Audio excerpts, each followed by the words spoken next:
Welcome to church. Will you please stand and join me in worship this morning?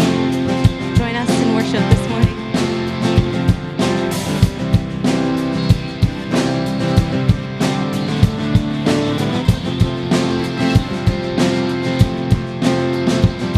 Let praise be a weapon that silences the enemy. Let praise be a weapon that conquers all anxiety. Let it rise. Praise arise. We sing your name in the dark and it changes everything. We sing with all we are when we claim your victory. Let it rise. Let our praise arise. We'll see you break down every wall. We'll watch the giants fall, for fear cannot survive when we praise you. The God of breakthroughs on our side, forever lift him high. With all creation cry, God, we praise you. Oh, we praise you. Oh, let faith be a song that overcomes the raging sea.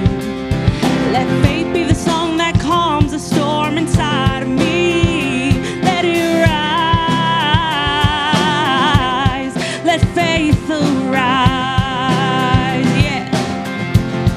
Oh, we'll see you break down every wall.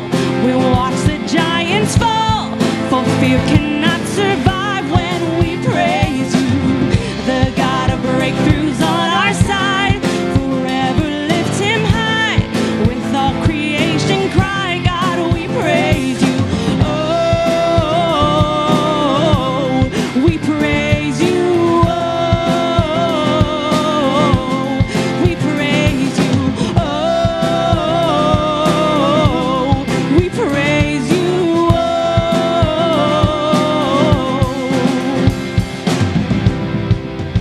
Oh, we praise you. Let our praise rise. And this is what living looks like. This is what freedom feels like. This is what heaven sounds like. We praise you. We praise you. This is what living looks like. This is what freedom feels like. This is what heaven sounds like. We praise you. We praise you. Sing that again. This is what living looks like. This is what freedom feels like. This is what heaven sounds like. We praise you. We praise you. This is what living looks like. This is what freedom feels like. This is what heaven sounds like. We praise you. We praise you. We'll see you break down every wall. We'll watch the giants fall, for fear cannot survive when we praise you. The God of breakthroughs on our side, forever lift you high. With all creation cry, God, we praise you. We'll see you break down every wall. We'll watch the giants fall,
have this confidence because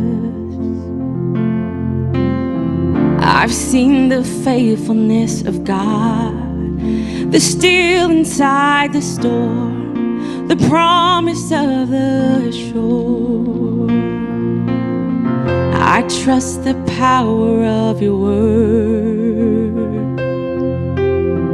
enough to seek your kingdom first, beyond the barren place, beyond the ocean waves. When I walk through the waters, I won't be overcome. When I go through the rivers, I will not be drowned. My God will make a way, so I am not afraid.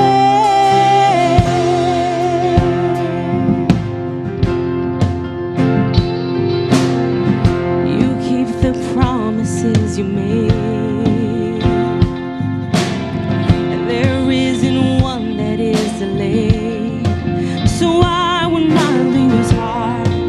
Here I will lift my arms and start to sing into the night.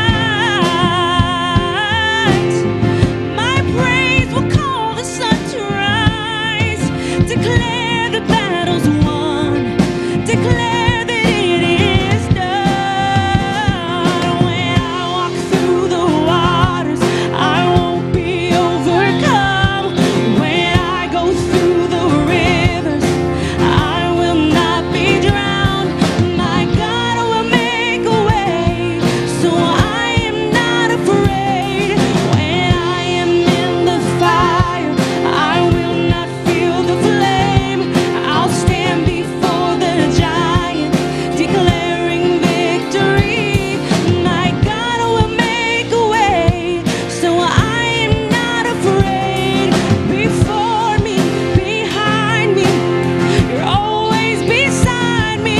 No shadow, no valley where you won't find me. No, I am not afraid. Oh, before me, behind me, you're always beside me. No shadow, no valley where you won't find me. No, I am not afraid.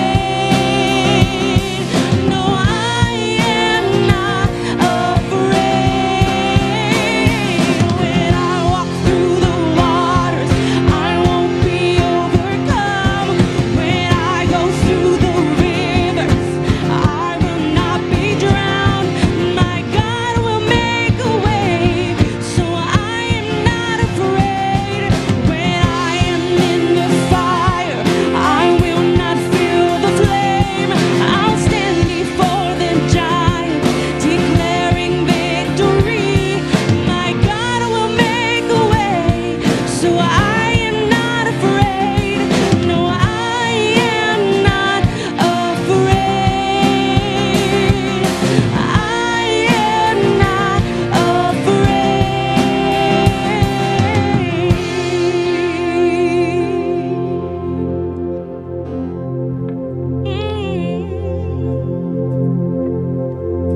It's because of the amazing love of God. What this next song talks about, the reckless love of God, that we can declare that we are not afraid.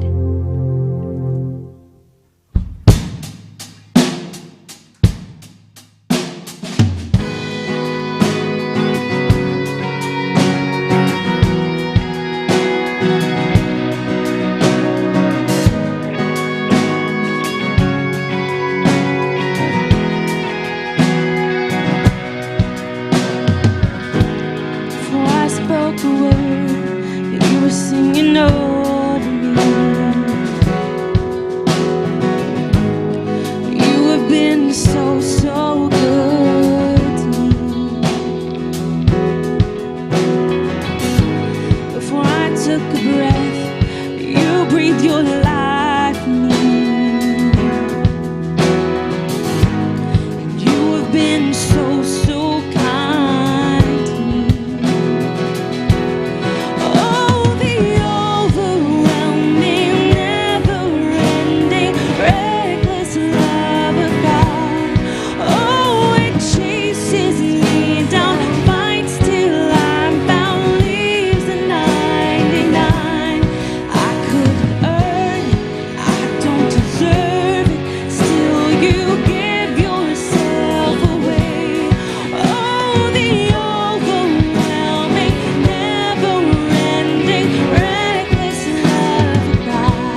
did it all for me. You have been so, so kind to me. Oh, the overwhelming, never-ending, reckless love of God. Oh, it chases me down, fights till I'm found, leaves a 99. I couldn't earn it, I don't deserve it, still you give yourself away. Oh, the overwhelming, never-ending, reckless love of God.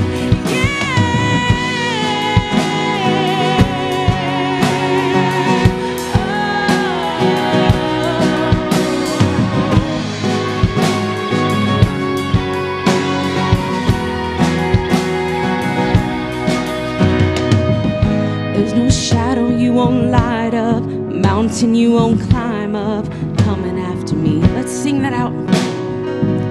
There's no wall you won't kick down, lie you won't tear down, coming after me.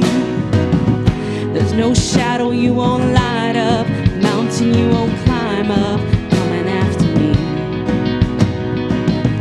There's no wall you won't kick down, lie you won't tear down, coming after me. There's no shadow you won't light up, mountain you won't climb up, coming after me.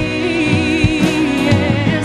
There's no wall you won't kick down, lie you won't tear down, coming after me. Yes. There's no shadow you won't light up, mountain you won't climb up, coming after me. There's no shadow you won't light up, wall you won't tear down, coming after me. Oh, the overwhelming, never-ending, reckless love of God. Oh, it chases me down, fights till I'm found, leaves a 99. I couldn't earn it, I don't deserve it, still you give yourself away. Oh, the overwhelming, never-ending, reckless love of God.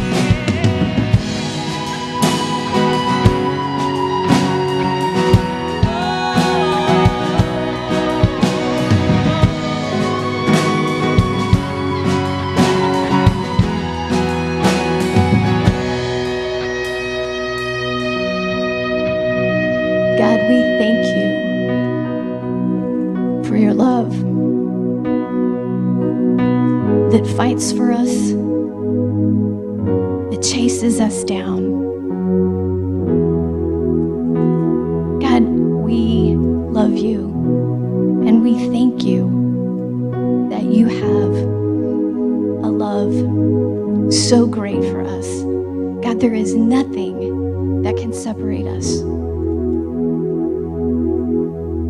God, we are in awe of that. God, we humble ourselves before you to say thank you. You are so great and so good.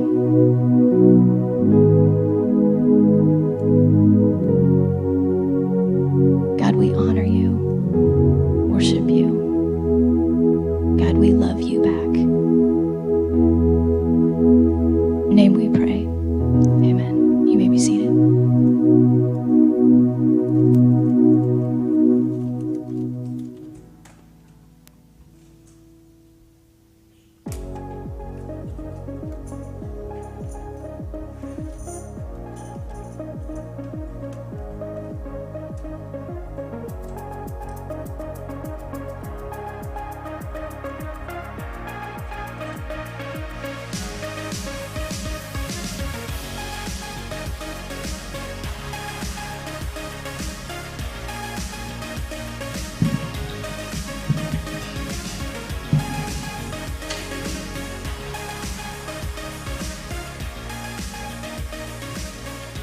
Community is like dancing. It takes a certain kind of rhythm. It's slow at first, kind of awkward, Humans aren't the most graceful creatures in dancing or in life. We stand on the wall while others move freely across the dance floor with a magical ease and delight. It isn't easy.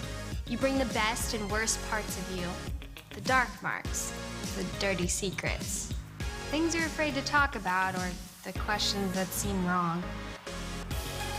You have to swing dance with these questions, two-step with the pain you hold on to and the pride we stand on.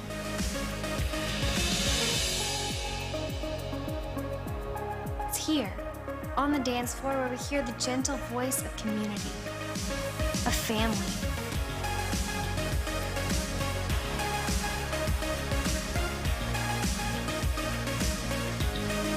We stop listening to old, dead tunes. We hear a new song and our toes begin to tap. It's a song that compels us to just let go, to join in, to be a part of it, until our whole body is moving on top of a broken world. And over time, we find our rhythm. We swing and sway with this dizzy life. And as we dance, we invite others to the floor, to our homes, to our lives, to our family.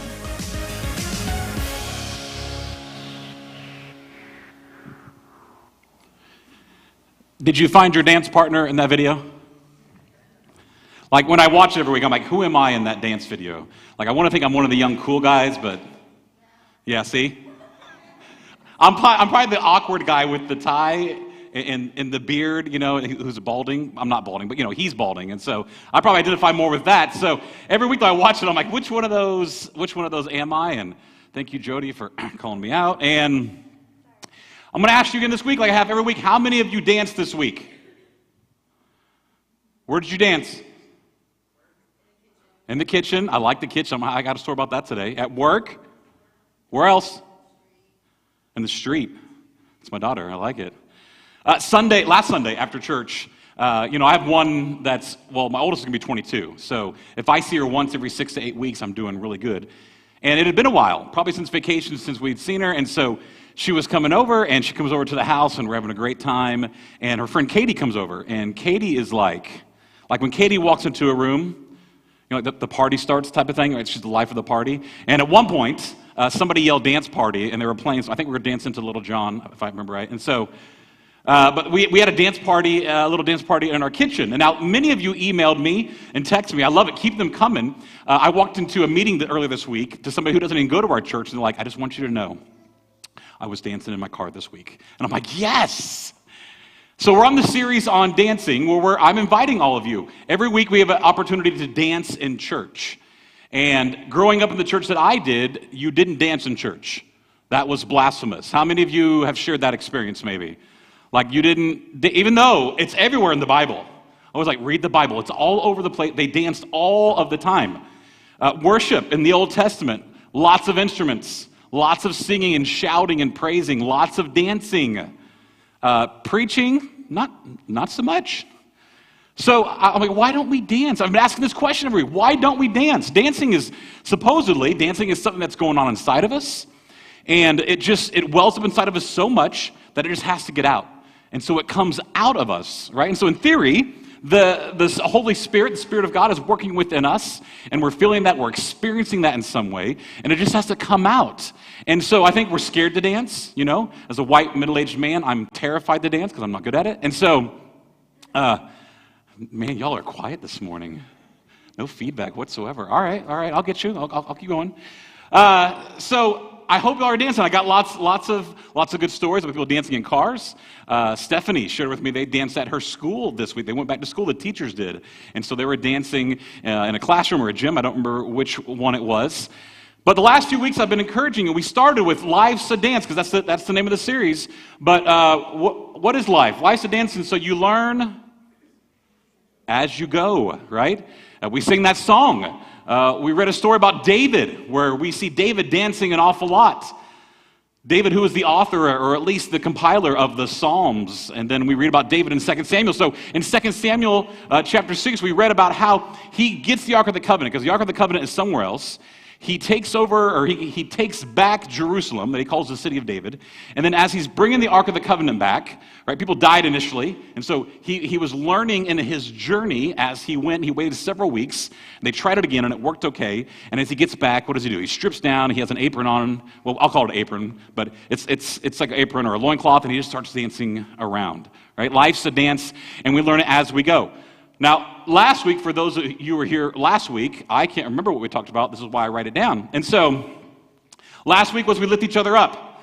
Now, most of this, not most of it, all of this was based on an experience I had at my daughter's national dance competition. So I'm sitting there. We actually already had something planned out for this month, and she's dancing in front of me, and I have all of these very spiritual experiences watching young people dance, and it was just beautiful and amazing. And I shared a story about how they lifted her up both physically and emotionally.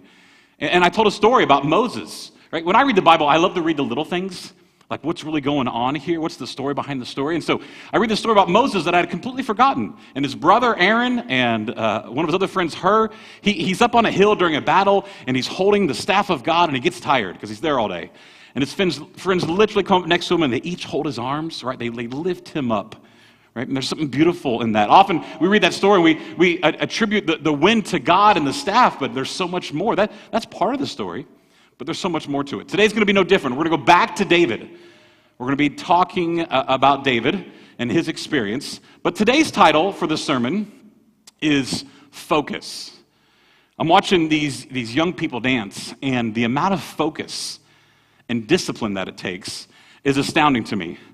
So my daughter has a solo that she dances, right? That's by herself, and she has several group dances. And actually, I brought a few pics. So this is her. Yeah. That was set to the song, I Believe I Can Fly. And no, that's not true. Look at that. She's got to be 4 feet off that stage. I'm not sure how tall is that, Kylie? That's got to be several feet. So the amount of energy and focus, that's one picture. Go to the next one. So if you can't see, but she's not touching. Her head's not even touching, right? I'm like, and just so you know, I taught her all this. We do this together every Sunday afternoon. I've taught her, and if I did that, my hamstring would be ripped out the backside of my jeans. Anyway, and then there's one more.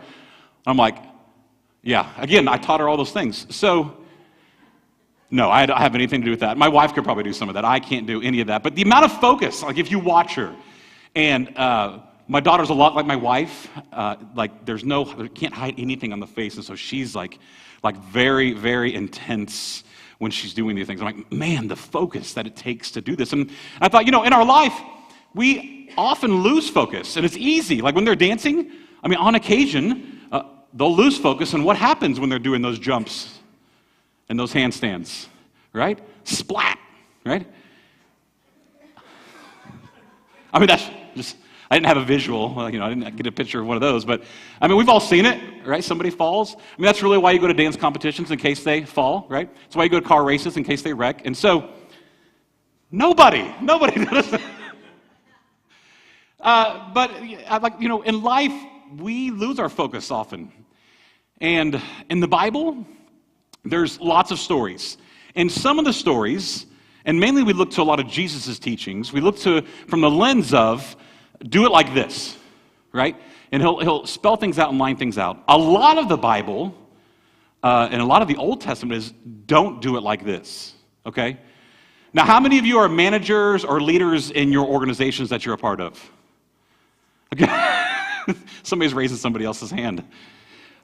So when I manage or lead people, when somebody comes to me with a problem, they get frustrated with me sometimes, actually. I never give the answer, okay? So when somebody comes to me and they have a problem, they have an issue, we talk about it. Half of the time, just in talking about it, the problem will get worked through. There'll come some kind of self-awareness. But I always ask questions. This is actually very biblical. It's who we are as Christians. It's who Jesus was. And it comes from our Jewish roots. Rabbis always answered a question with a question. And so sometimes people think I'm giving direction. I'm just asking questions about a situation, hoping that they can come up with their own answer. And here's why I do this. And here's why it's actually good for all of humanity to experience this. If I tell you exactly how to do a thing, if I tell you how to do it, that's my experience, okay? And if you go and do it, you're just mimicking what I've told you to do. You're just following orders. As compared to, if I might share a story with you about how I messed up, right? If I say, man, I did this when I messed up, which the Bible's full of those stories, then you know what to look out for, and then I can share with you maybe what I did, but maybe somewhere in that process, you come up with your own solution. And that's really the key. That's really the key, I think, to self-discovery, to solving problems. A lot of us in this room, we have all the answers, right? We know. And we think we need to get on social media and tell everybody else how to run their stuff as well. But it's hard. I meet with people a lot, and I have a lot of conversations. And when I ever express a problem, sometimes the people around me are like, well, let us help you fix it, right? And what I find is I do the same thing. For those of you that are married, now, when you go to your spouse, right, or they come to you and they have a problem, okay, and they express this and they verbalize this to you, are they wanting you to fix it? All the women in the room are like, no. All the men in the room are like, yes, we need to work through it and fix it. No, I shouldn't generalize, but often in a relationship, we just need to be heard. We need to be able to express what's going on. We don't always need people to fix stuff. And so in the Bible, it's the same way. The instruction that it gives to us, it's not verbatim everything that we should do. There's a lot of things that we shouldn't do. And hopefully these stories will help us to ask the difficult questions of life. Why this? Why that? And it's not a roadmap for exactly how to live your life, right? Now, it is a instructional, and it can be learned from, and it's lots of stories, and Jesus definitely gives us instruction. The instruction that we get, though, is to help each other, to love each other. That's the instruction part. He didn't tell us how. I mean, there's some things in there, right? Clothe the naked, feed the poor, take care of the orphan and the widow, these type of things. But it's not limited to that. The Bible is there for us to challenge us, to help us to ask our own questions about what's going on in our life and in the lives of those around us. So this morning, we're going to read of one of the stories of how not to do something. Now, I want to lead off with this by saying that when it comes to focusing, for those of you that know me, like I have figured this out, right? Like my focus, like if we're in a meeting, or like when Jody calls me during the week, like we have a meeting, like we stay on task, like I'm really good at bringing it back in to focus. Like we had a meeting this week, and we were talking about the new building, right? And I was like, ooh, I talked to the plumber, and the toilets are coming, right? And the toilets, I'm like, oh yeah, and we have toilets here in this building that need to be replaced, and so we need to do that. And I'm like, oh, I thought it reminded me of a toy that a kid flushed out of the toilet. And I'm like, we need to buy new toys for the next facility, right? Then it made me think of kids, and I'm like, how many kids do we have enrolled here, right? And then I'm like, oh, all the kids that are enrolled here, and it made me think of our new location, and I was excited about that, and I was like, ooh, we haven't picked the new flooring color yet. And then I'm horrible at focusing. My spiritual guide, who is Rob Bell, he's one of them. He doesn't know it, but he's one of them because I read him all the time. He's one of my spiritual mentors. Rob Bell says there are no such things as tangents. Now, Rob Bell and I disagree because my entire life seems like to be a tangent most of the time. And so what he says is that's not always bad, but I struggle with this. So I was joking when I said I have it figured out because I have no clue how to focus most of the time. My focus shifts from thing to thing to thing. My family likes to say shiny object, and Jody likes to say squirrel. And so, do y'all struggle with this? Or do you have focusing down? You good?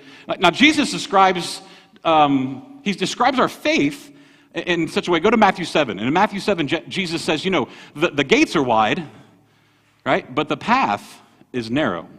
And that narrow path, if you envision the path, right, if a path was going right behind me, that path, it looks like it's pointing us to something. Actually, more on that next week. We'll get to that. Where's the destination to that path, right? Where is that path leading us? But today I want to focus on that path from a focus standpoint. That I believe Jesus was inviting us to focus in. And I think our nature is that we struggle with this. We're not good at keeping our focus. We lose it. And we're going to read a story today where focus was lost by several different people in several different situations, and it's not hard, it's not easy to get it back. So again, this lesson is what not to do, and I hope you can ask yourself some questions, and I'm hoping that dancing, by the end of this, will be part of your answer, okay? So a couple weeks ago, we let out 2 Samuel. Samuel is where we read, there's a lot of history in Samuel, okay? So Samuel was a prophet. And Samuel is writing about the early kings, right? So we have Saul as the first king of Israel, and then David takes over after Saul. So David is who we talked about a few weeks ago. That's the guy with the stone as a kid and Goliath, okay? So I want to fast forward. I want to go just a little bit further. That's 2 Samuel 6. And in 2 Samuel 11, we find another story. So I'm just going to start reading, okay? So in the spring, when kings go off to war. So it starts out with right away, there's intention behind why he's saying this, why the author is saying this. So traditionally, in the winter, you hunker down, right? It's cold, it's hard to have provisions, you don't go out and do a lot. In the spring, though, you get back at it. Whatever war you're involved with, whatever you're doing, whatever you're conquering or being conquered, like you go back at it in the springtime, okay? So it's springtime. This is when kings, and who's king? David. David is king, okay? And so when kings go off to war, it says, David sent Joab, along with his servants and all the Israelites, and they destroyed the Ammonites, attacking the city of Rabbah, but David remained in Jerusalem. What's this author telling us? Now, he's writing this down, so he didn't want the king to see it and be freaked out, so it's a little bit in code. He's telling us that when most of the time when kings, this is their job, this is their duty, is to go out and do these things and to lead, David's not leading in a healthy manner right now. He stayed back when normally he would have gone out. So it's important to know that about the opening of this story. That's how it opens up. So one evening, David got up from his couch, right? So he's already in distress. For some reason, he hasn't followed his people. He hasn't gone out to do his duty as king, so he's just sitting around. And one night, he got up from his couch and is pacing back and forth on the roof of the palace. From the roof, he saw a woman bathing. You've probably heard the story, right? The woman was very beautiful, so David sent someone and inquired about the woman. The report came back, isn't this Elam's daughter, Bathsheba, the wife of Uriah the Hittite? So David sent messengers to take her. When she came to him, he had sex with her. Now, she had been purifying herself after her monthly period. So this little graphic, so just bear with me for a minute. This is important, okay? So I'm reading this, and they have relations, right, inappropriately, because she's married to the Hittite, and he, of course, David has a lot of wives. So now why this is important, why this part is in here, because I'm reading this and go, why is this in here? Why do we need to know about her monthly cycle, right? Why do we need to know about this? It seems really awkward. Why is it here? But it's there for a reason. Now, it's there because it tells us a few things. The first thing it tells us is why she was bathing on the rooftop somewhere, or somewhere. Like this would, so back then, during a woman's cycle afterwards, she was considered unclean. And it was considered unclean because they didn't understand how everything worked, and they were aware of blood-borne illnesses. And so after that time, there was a certain waiting period. And then after the waiting period, you were to take a ritual bath. And this is what she was doing, okay? So now that's important because it was such against their laws that if you were to engage in any kind of activity before she had taken that ritual cleansing bath, it was considered a sin. So the author knows that the people are so concerned about this because that's what they would have been focused on, right? That he says it's important to include that. Now, so the sin isn't that they've engaged in some kind of activity when she was unclean. That's the language. I'm not agreeing with that language, but that's the language that would have been used.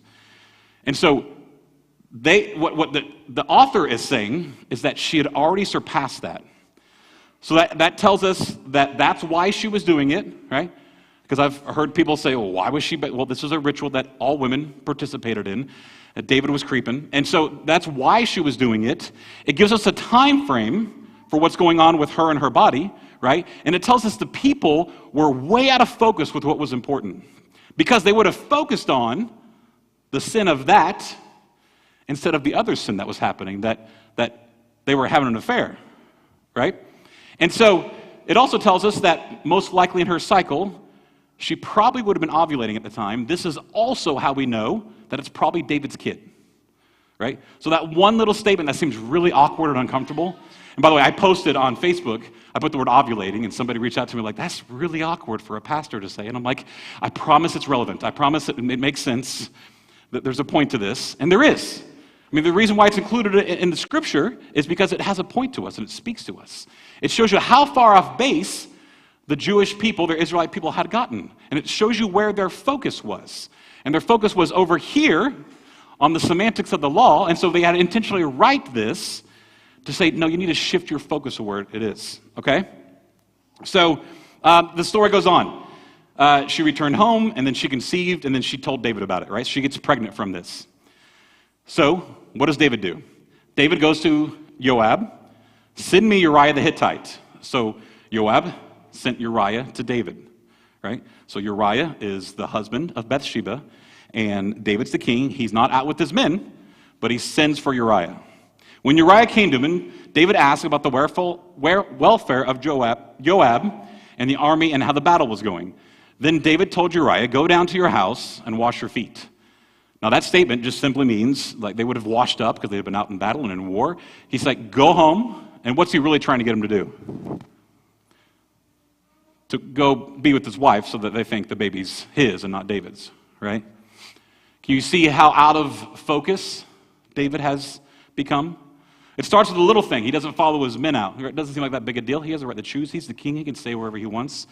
But it bleeds over. Now he's sitting around doing nothing. Now he's focusing on the wrong things. And before you know it, now he finds himself in a really difficult situation that's gotten way out of control. And it gets worse. So he says, Uriah left the palace, and a gift from the king was sent to him. However, Uriah slept at the palace entrance with all his master's servants. He didn't go to his own house. And so David was told about this. Uriah didn't go down to his old house, so David asked Uriah, haven't you just returned from a journey? Don't you want to go home? He says, the chest in Israel and Judah are all living in tents. Now, what's the chest? It's the Ark of the Covenant. It's the thing they just brought back in chapter 6, right? So they've taken it with them. They take it with them when they go to war because God is on their side and they believe God is in the tent or with the Ark of the Covenant, okay? He's saying, all those things, all those important things are out there. I'm here. This isn't right. He says, how can I go home to eat and drink and have sex with my wife? I swear on your very life, I will not do that. Then David said to Uriah, stay here one more day. Tomorrow I'll send you back. So Uriah stayed in Jerusalem that day, and the next day David called for him, and he ate and he drank, and David got him drunk. Right? So this keeps spiraling and spiraling. His focus keeps shifting and shifting and shifting. In the evening, Uriah went out to sleep at the same place alongside his master's servants, and he would not go to his own home. The next morning, David writes a letter to Joab to send with Uriah. So David sits down, writes a letter to his general, right, who's out fighting the army. Here's what it says. He says, place Uriah at the front of the fiercest battle, and then pull back from him so that he will be struck down and die. Now, he's so far out of focus. He can't even see what's going on right now. So he couldn't manipulate it into a position that would make him look good. So now he's going to kill the man. And not only is he going to kill him, he writes a letter and sends it with him to give to his general to order his death. Right? Very difficult, way out of focus, okay? So he goes out, and I'm going to paraphrase because there's a lot of text here. So he goes out, he's put on the front lines, and he's killed, right? And the general sends notice to David. He says, listen, go to David, because the problem with this it just wasn't Uriah that was killed. A lot of David's key people were also killed in that battle because of the situation that they found themselves in, the situation that David put them in. So he put not only Uriah in harm's way, but many of his other men end up dying. And so when the general says, go send word to David, he says, tell him that he's lost some of his best men, and if David starts to get angry at me, tell him Uriah is also dead, and that should satisfy him. That's what happens. At the very end of that, it said, God was not pleased. David, with just being barely out of focus on something, his life spirals and spirals and spirals to the point that he's completely out of focus of his path, of where we should be, where God would want him. And he's struggling. So Nathan comes along. Now Nathan is the prophet. Nathan comes to David. Nathan says, David, there's this man. And he tells David's story to him, but in a different way. And what does David do? David's mad. David's angry. David's like, we're going to go get this guy, and we're going to make sure justice ensues. And Nathan looks at him and says, David, the story I'm telling is about you. David, you lost your focus. You forgot about what was really important.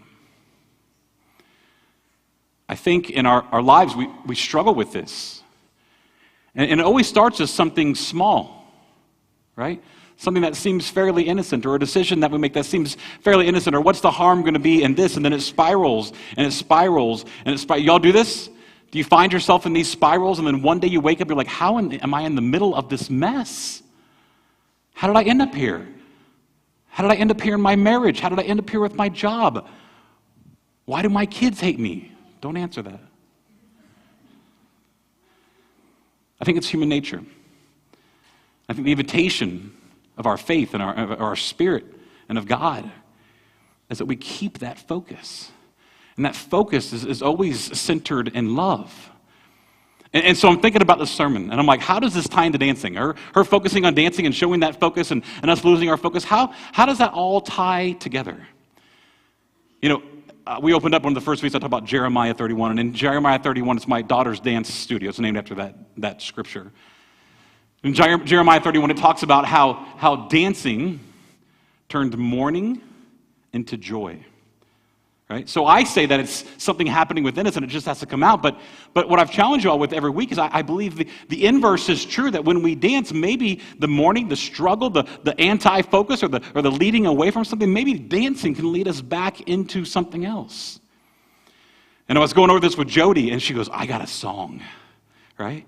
And of course, staying true to nature, it's a country song. And so I'm actually going to invite the band to come back up. And we're gonna sing this song. Now, this song was originally done. They used to be called the Dixie Chicks. Now we just call them the Chicks. And so, but that sounds derogatory unless I clarify what I'm talking about. And so, the song is called "Sometimes You Gotta Dance." And so, like every week, I'm going to invite you to stand up. I'm going to invite you to dance. And I hope that as you're thinking about maybe how an area of your life that you've lost focus, that you've struggled with, that maybe you've veered from your path, maybe dancing will help you get to that. Because the song talks about a boss who's being overbearing, and as the song goes, as the lead female vocalist says, you know, sometimes you just got to get away. Sometimes you got to dance. I think dancing has the ability to refocus us. In my kitchen last week, when I'm standing there dancing with my kids, I'm reminded of what's really important. It's not buildings. It's not church services. It's my family. It's my faith. It's easy to lose focus on these things. It's really easy for me. So I want you to think of something specific in your life right now. What's the thing that you've lost focus on? Have you lost focus on a relationship that's important? Have you lost focus on your faith? I hear that a lot right now. Faith and spirituality are struggling with people. Whatever that is, I want you to think about it, and I'm going to invite you to stand up. And now some of you are going to dance, some of you aren't. Grab a partner. I don't care what it is. But I want you to dance, and I want you to sing along. Enjoy the song.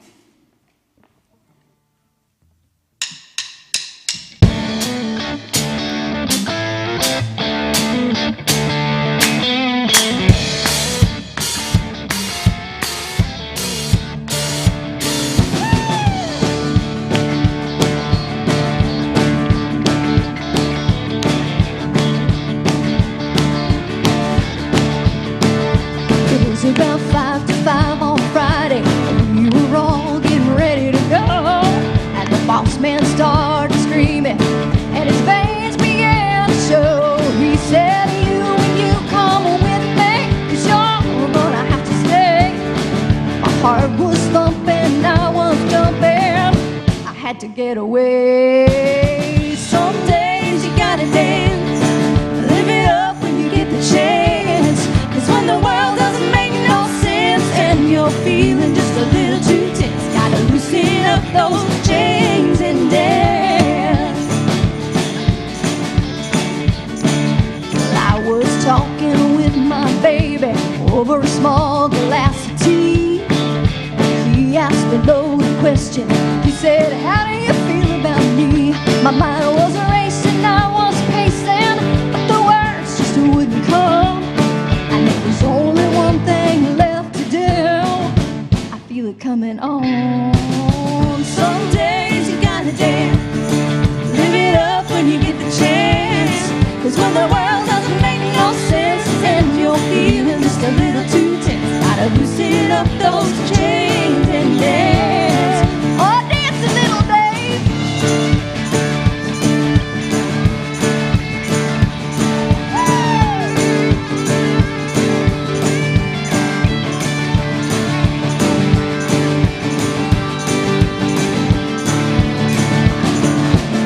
Some days you gotta dance, come on, and live it up when you get the chance. 'Cause when the world doesn't make no sense and you're feeling just a little too tense, loosen up those chains and dance. You gotta loosen up those chains and dance. Come on and loosen up those chains and dance.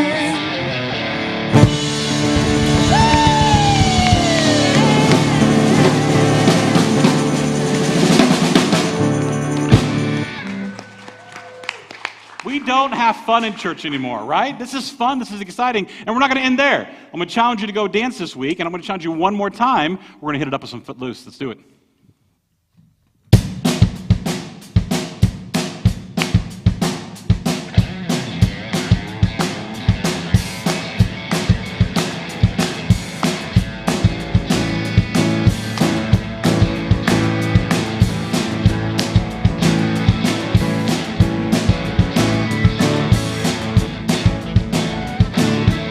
I've been working so hard, I'm punching back hard. 8 hours for what? Oh, tell me what I got. I got this feeling that's just holding me down.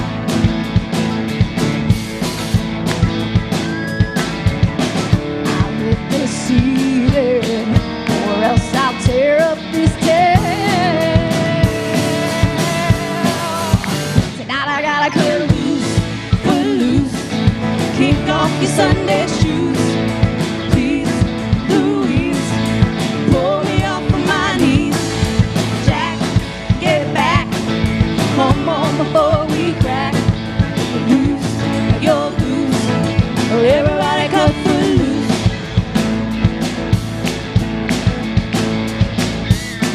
You're playing so cool, obeying every rule. Dig way down in your heart, you're yearning and yearning for somebody to tell you that life ain't passing you by. I'm trying to tell you, it will if you don't even try. You can fly if you only can lose, kick off your Sunday shoes. Ooh-wee, Marie, shake it for me. Oh, my love, come on, let's go. Lose your blues, everybody cut footloose. Oh, cut footloose. Oh, cut footloose. Oh, cut footloose. Oh, you got to turn me around. Put your feet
bit of go in peace, go and dance. Love y'all. Have a great week.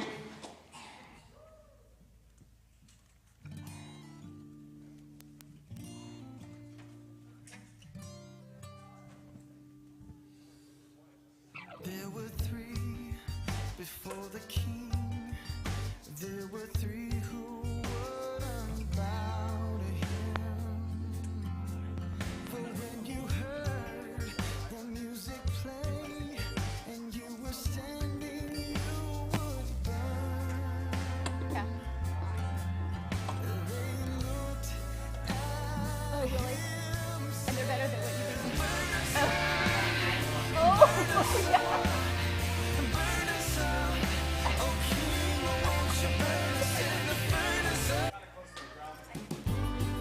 I'm glad. Well, I'm glad you found it. Better late than never.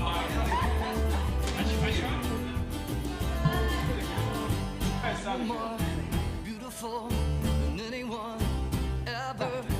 Every day you're the same, you never change, no, never.